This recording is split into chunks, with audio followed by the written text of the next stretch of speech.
Today we're making homemade fondant. 4 to 5 ingredients and 15 minutes, and you have something that's homemade, something that is delicious and also even more elastic and easy to work with than that stuff you buy at the store. Plus, you don't need the stove. We're doing this in the microwave. First thing we're gonna do is add 2 tablespoons of water to our marshmallows. Taking this to the microwave.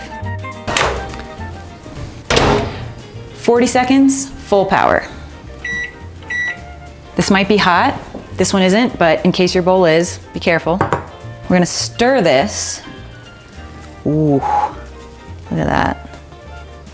So we still have some lumps in here. We don't want lumps. Lumps are not good. So we're gonna put it back in the microwave for another 30 seconds. Just gonna stir this and keep repeating the process. 30 seconds in the microwave, stir, 30 seconds in the microwave, stir until all the lumps are gone. Time for the chocolate. And you're probably wondering why we're using chocolate, but that's the secret ingredient to this recipe that makes the fondant both firmer and more elastic, and that combination is what makes this really easy to use. We're just going to keep stirring this until we have no lumps. It's very sticky.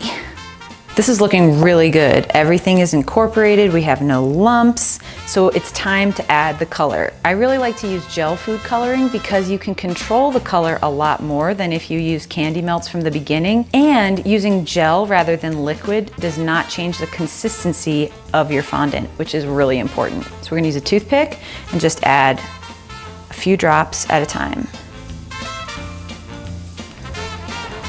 I think we need a little bit more food color. You always want to add this a little bit at a time because you can always put more in, but you can't take it out. This color is looking really good. Everything's smooth. So now we're going to make a little well in our powdered sugar and put this into this. But before I do that, I'm taking off my rings because I don't want any of that all up in my jewelry. So get rid of that.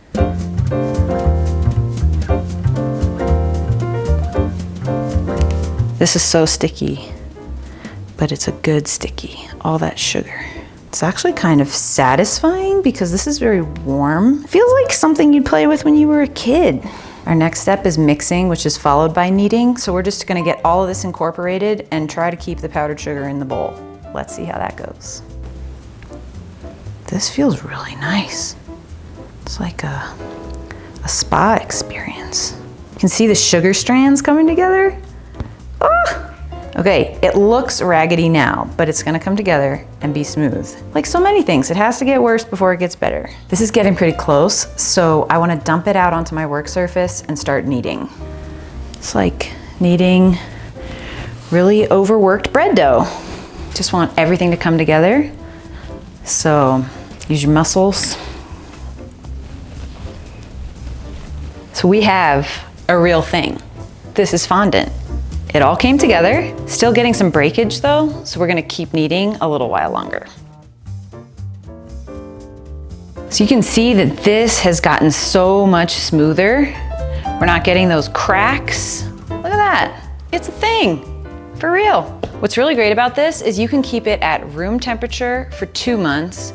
You can put it in the fridge and keep it for 4, or put it in the freezer and keep it for 6. Very easy storage option. Plastic bag. I'm gonna use just a little bit of kitchen spray. Fondant goes in, push as much air out as you can, and you're good to go. Before you use this, definitely bring it back up to room temperature and microwave it if you need to. If it's not soft and pliable, microwave it for about 30 seconds before you start rolling it. Marshmallows and sugar, fondant. Get everything you need to create at myblueprint.com.